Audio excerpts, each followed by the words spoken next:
নমস্কার বন্ধুরা, welcome to ST unique sports. বন্ধুরা, এই ভিডিওতে আমরা কথা বলবো একটু ইস্ট বেঙ্গলকে নিয়ে। কালকে আমরা আইএসএল এর কলকাতা ডার্বি রীতিমতন দেখে নিয়েছি। 2-2 গোলে কিন্তু ম্যাচটা ড্র হয়েছে। তো ম্যাচ শেষে সাংবাদিকদের মুখোমুখি হয়ে ইস্ট বেঙ্গলের কোচ কার্লেস কি জানালো সেই নিয়ে কথা বলবো, হাবাস কি জানালো সেই নিয়ে আলোচনা করব, এবং যেই বিষয়টাকে নিয়ে তোমাদের জানিয়েছিলাম মহেশ এবং সৌল ক্রিস্পোর ইনজুরি, তোমরা প্রচুর ফেসবুক পেজে মেসেজ করেছো যে তাদের ইনজুরি কি রয়েছে, তারা কবে মাঠে ফিরতে পারে বা তারা কি পরের ম্যাচ আদেও খেলতে পারবে, সেই আপডেট চাই। তো সেই আপডেটও দিয়ে দেবো তোমাদের এই ভিডিওতে। এছাড়াও কিন্তু ইস্টবেঙ্গলের পরবর্তী আইএসএল এর ম্যাচ নিয়েও আমরা কথা বলবো এই ভিডিওতে। তাই ভিডিওটা শুরু থেকে শেষ পর্যন্ত দেখার অনুরোধ করলাম।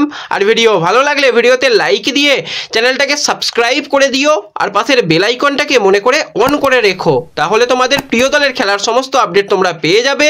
আর যারা ফেসবুক পেজ থেকে ভিডিও দেখছো, পেজটাকে ফলো করে নিও। তো চলো আর দেরি না করে ভিডিও শুরু করা যাক। প্রথমেই যদি ম্যাচের একটুখানি ম্যাচ রেফারি নিয়ে কথা বলি, তো রাহুল কুমার গুপ্তাকে এই বড় ম্যাচের ম্যাচ রেফারির দায়িত্ব দেওয়া হয়েছিল।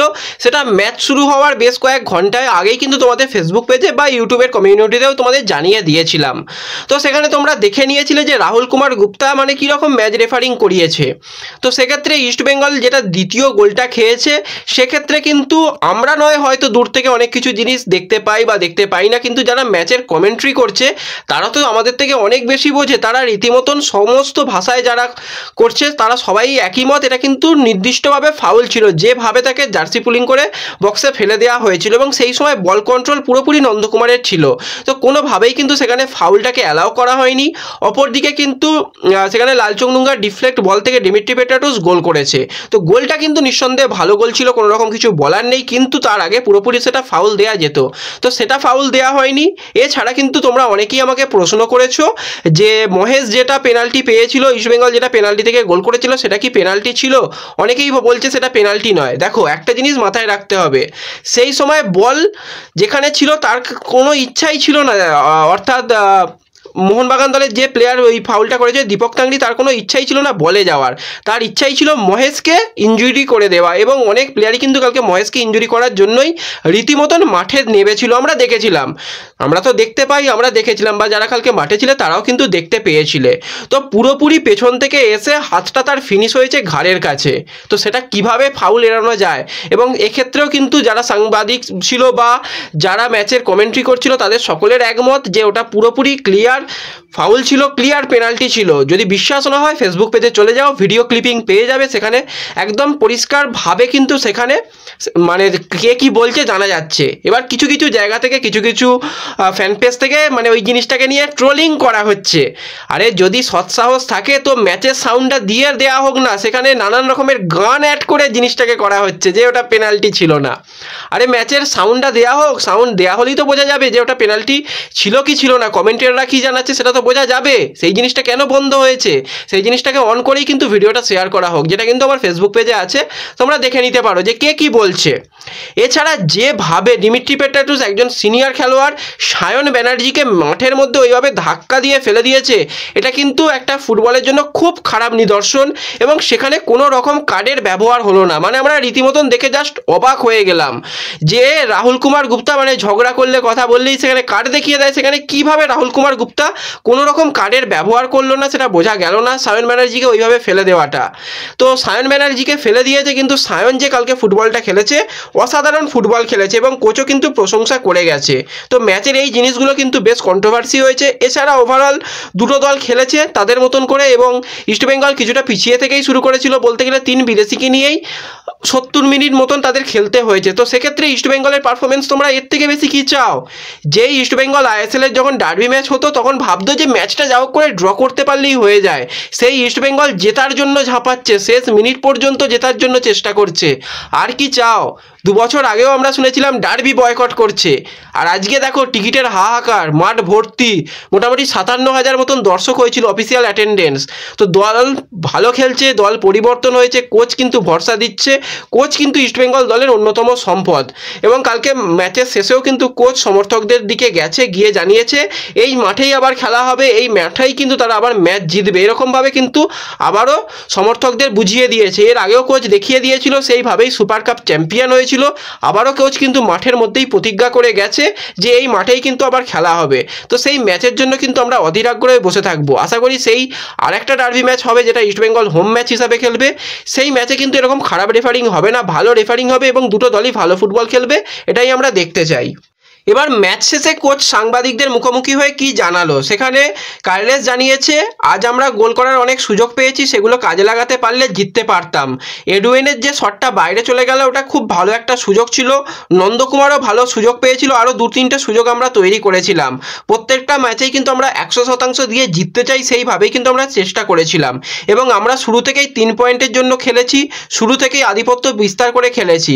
অনেকটা সুযোগ তৈরি হয়ে গিয়েছিল কিন্তু আমাদের কৌশল একদম ঠিক ছিল, যে পরিকল্পনায় আমরা নেমেছিলাম তাতে আমাদের অবশ্যই 3 পয়েন্ট পাওয়া উচিত ছিল। কোচ হিসাবে দলে সবসময় খেলোয়াড়দের সুযোগ দেওয়ার চেষ্টা করি, সেইভাবেই কিন্তু আমি আমার গুরুত্বপূর্ণ প্লেয়ারদের ব্যবহার করেছি। আমাদের শিবিরে একাধিক খেলোয়াড় আছে যাদের ম্যাচের হয়তো তারা বেশি সুযোগ পায় না, কিন্তু অনুশীলনে নিয়মিত খুব ভালো করছে, ওরাও ভালো বুঝতে পারছে যে দলের পরিস্থিতি, আমি ঠিকঠাকভাবে চেষ্টা করছি দলকে ভালো ফুটবল খেলানোর এবং সেইভাবেই আমাদের প্লেয়াররাও খেলছে। এবং সায়ন চক্রবর্তীকে নিয়ে বলে, সায়ন খুব ভালো খেলেছে, কিন্তু আমরা ওর থেকেও আরও তরতাজা মানের খেলোয়াড়কে পরবর্তী সময় নাবি, কারণ খেলার গতিকে ঠিকঠাক করার জন্য। সায়ন যতক্ষণ খেলেছে সেরা ফুটবলটা খেলেছে, পরবর্তী সময় আমাদের পরিকল্পনা পরিবর্তন করতে হয় এবং পরিকল্পনা পরিবর্তন করে আমরা ভালো ফুটবল খেলেছি, পরবর্তী সময়েও আমরা ভালো ফুটবল খেলে ম্যাচ জিততে চাই। তো অনেকে বলছিল যে ইস্টবেঙ্গলের মাঝখানে খেলাটা কিছুটা কম হয়ে গিয়েছিল। তো একটা মোহনবাগান দল যেখানে 7 জন ন্যাশনাল টিমের প্লেয়ার রয়েছে, 4 বিদেশি প্লেয়ার অ্যাভেলেবেল রয়েছে, তারা ম্যাচে ডমিনেট করবে না তো কারা করবে? তারা বল বেশি নিয়ে খেলবে, সেটা তো অবশ্যই তারা বল বেশি নিয়ে খেলুক, কিন্তু দিনের শেষে রেজাল্টটা তো সকলে দেখবে, কে কত বল পজিশন নিয়ে খেলেছে সেটা তো দেখবে না, দিনের শেষে রেজাল্ট দেখবে। কোনো ক্রমে তো হার বাঁচিয়েছে মোহনবাগান, সেটা কিন্তু ডিমিট্রি পেট্রাটুস শেষে জানিয়ে গেছে। আমরা ম্যাচটা ড্র করতে পেরে খুশি, কারণ একটা সময় মনে হচ্ছিল ম্যাচটা লাল হলুদ বাহিনী জিতে যাবে, তো সেখান থেকে তারা ড্র করতে পেরেই খুশি হয়েছে। এবং হাবাস বলছে যে কিভাবে পেনাল্টি দেওয়া হলো, জিনিসটা বোঝা গেল না। হাবাসের মতন এরকম অভিজ্ঞ কোচ, আইএসএল এর অভিজ্ঞ কোচ, এবার অনেকদিন বাদে তো আবার কোচিং করাচ্ছে, হয়তো জিনিসগুলো হয়তো ভুলে গেছে কোনটা পেনাল্টি নয়। আশা করি হাবাসও তার দলকে নিয়ে ভালো কিছু করবে। এবার যদি আমরা একটুখানি প্লেয়ার আপডেট দিয়ে কথা বলি, প্রথমেই নাওরেম মহেশ সিংকে নিয়ে কথা বলতে হয়। নাওরেম মহেশ সিংয়ের ওপর কিন্তু মাঠের মধ্যে প্রচণ্ড পরিমাণে ফিজিক্যাল ফুটবল খেলে অপোনেন্টের প্লেয়াররা। শেষের দিকে সুভাশিস যেভাবে ফাউল করেছিল, সেখানে মাঠের মধ্যে রীতিমতন মাথায় ভালো রকম ইঞ্জুরি পেয়েছিল নাওরেম মহেশ। বেশ কিছুক্ষণ মাঠের মধ্যে শুধু শুয়েছিল, কোনো রকমভাবে সে উঠে বসারও ক্ষমতা ছিল না। পরবর্তী সময় তাকে স্ট্রেচারে করে মাঠের বাইরে নিয়ে যাওয়া হয় এবং সঙ্গে সঙ্গেই হসপিটালে নিয়ে যাওয়া হয়। হসপিটালে বেশিক্ষণ তাকে রাখা হয়নি, বেশ কয়েক মিনিট তাকে পর্যবেক্ষণ করে সমস্ত দিক দেখে তাকে ছুটি দিয়ে দেওয়া হয়েছে। সে আপাতত সুস্থ রয়েছে, পরবর্তী সময় যদি তার মাথা স্ক্যান করা হয়, সেটা যদি জানতে পারি যে স্ক্যান হয়েছে কিনা বা রিপোর্ট কিছু বেরিয়ে এসেছে কিনা, সেটা তোমাদের জানিয়ে দেবো। কিন্তু আপাতত মহেশ ঠিক আছে, কোনো রকম মানে ভয়ের কিছু নেই, কিন্তু রিপোর্ট না আসা পর্যন্ত কিছু বলা যাচ্ছে না। এছাড়া সউল ক্রিস্পোকে নিয়ে যদি আমরা কথা বলি, তো সউলের একটু ইঞ্জুরি আগেই ছিল, তো সে কারণে কিন্তু ম্যাচের আগে অনুশীলনেও ঠিকঠাক অনুশীলন করেনি, উঠে গিয়েছিল, রীতিমতন কষ্ট করেই মাঠের মধ্যে নেমেছিল, কিন্তু খুব একটা বেশিক্ষণ সে আর কন্টিনিউ করতে পারবে না বলেই কিন্তু তড়িঘড়ি সউলকে তুলে নিতে হয়েছিল। এবং সউলকে তুলে নেওয়ার পর 3 বিদেশি প্লেয়ারকে নিয়ে ইস্টবেঙ্গল ভালো ফুটবল খেলেছে, এটা বলতেই হয়।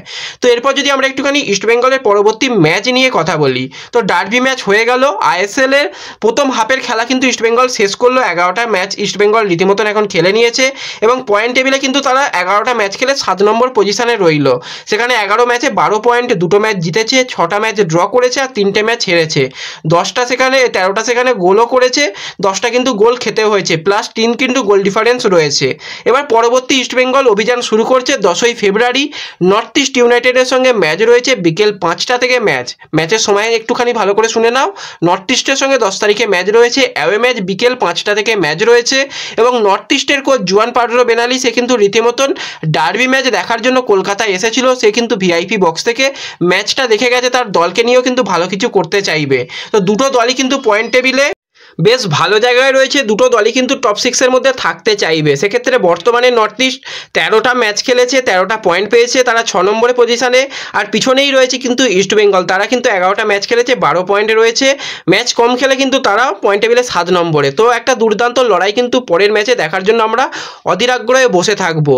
তো এই ভিডিওতে এই কয়েকটাই ছোট্ট আপডেট তোমাদের সঙ্গে শেয়ার করার ছিল। ভিডিও ভালো লাগলে ভিডিওতে লাইক করে দিও, চ্যানেলে প্রথমবার এলে চ্যানেলটাকে সাবস্ক্রাইব করে দিও এবং ভিডিও সকলের সঙ্গে পারলে একটু শেয়ার করে দিও।